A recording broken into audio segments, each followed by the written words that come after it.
Je reprends le cours sur les complexes à la page 3 du livret court. On va travailler là sur une partie qui est difficile.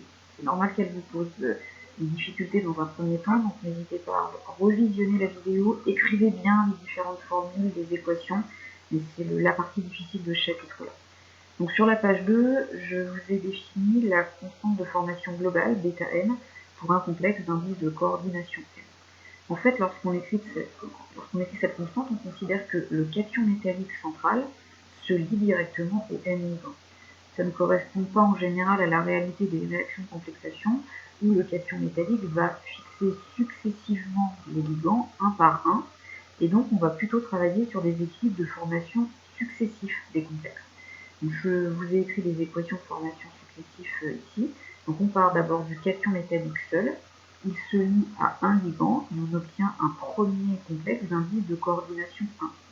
La constante associée s'appelle la constante de formation 1 et elle est notée Kf1. Son expression, c'est bien la concentration à l'équilibre du produit obtenu ici sur concentration des deux réactifs, N et L à l'équilibre.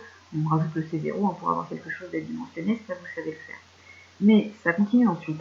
Ml va fixer un deuxième ligand, Ml2. La constante est notée Kf2, elle a l'expression littérale indiquée ici, etc.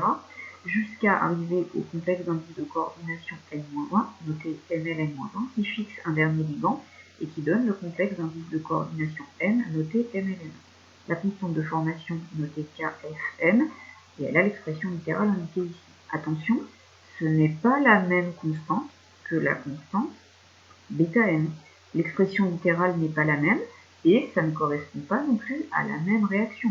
Ici, on obtient bien le même produit MLN, mais pour bêta n, on partait du cation métallique seul fixant directement les n-ligands. Là, on part du complexe d'indices de coordination N-1 qui fixe un n-ième ligand.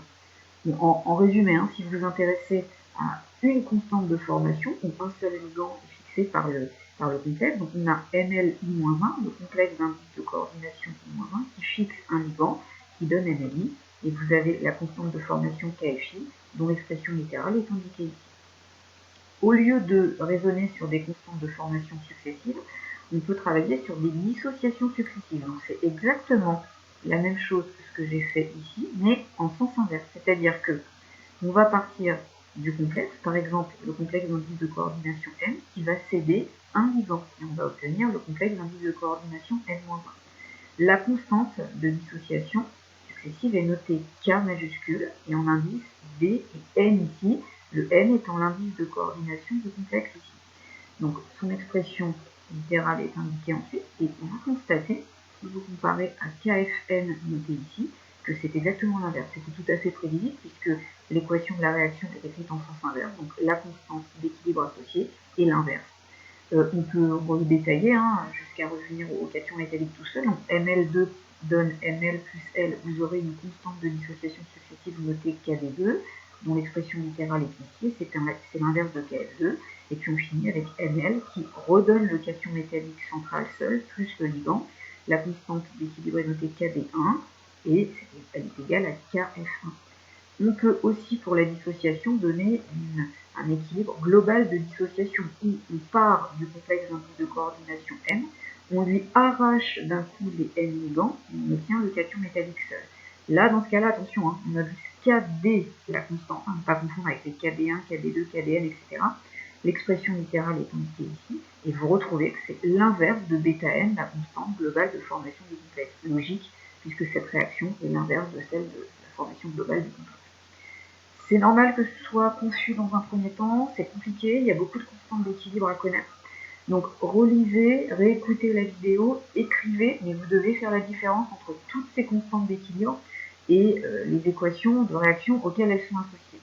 Il est impératif de connaître les 4 expressions données en dessous, indiquant des relations entre toutes les constantes d'équilibre qu'on a vues. Alors d'abord, celle que je vous ai donnée juste au-dessus, donc KDI, pour la dissociation successive, c'est l'inverse de la constante de formation successive. KD, la constante de dissociation globale, est l'inverse de la constante de formation globale du complexe. Ça, c'est très logique. Celle-ci, elle est peut-être moins évidente, on va donc la démontrer sur la page suivante. Bêta n, la constante globale de formation du complexe, c'est le produit de toutes les constantes de formation successives. Produit de I égale 1 à n des KFI. Et puis la dernière, en fait, c'est pas une relation supplémentaire, elle est incluse ici.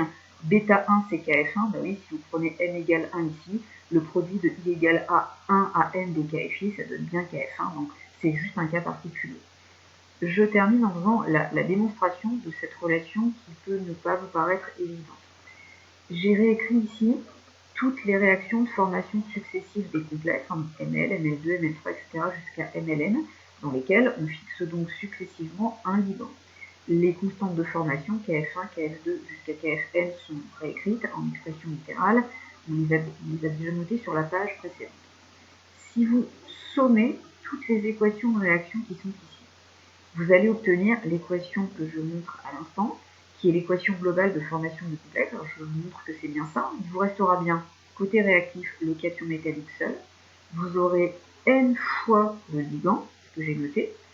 ML écrit ici à droite va se simplifier avec le ML écrit à gauche ici côté réactif. Pareil pour ML2, ML3, etc. Il n'y a que MLN qui ne pourra pas se simplifier. Donc on obtient bien cette équation de réaction. Maintenant, pour cette équation, si je veux écrire l'expression littérale de la constante globale de formation, qui est donc bêta n, j'ai bien la concentration du complexe sur celle du cation. Ah, je m'aperçois qu'il y a une erreur, je vous rectifierai. Il faut enlever le L ici. Je ne vais pas reprendre la vidéo. Donc on divise par la concentration du cation métallique M uniquement. En rectifier, vous enlevez le L, multiplié par la concentration du ligand L à la puissance N. Je vais vous faire remarquer que je n'ai pas rajouté, pour alléger les notations, les indices EC pour indiquer que les concentrations doivent être prises à l'équilibre, et je n'ai pas ajouté non plus de C0 à la puissance N pour simplifier. Cette expression-là, je peux la décomposer donc en MLN sur MLN-1 fois L, fois MLN-1 sur MLN-2 fois etc. Et je finis par ML sur N fois L. Pour bien retrouver le N, je répète, c'est un N ici et non pas ML.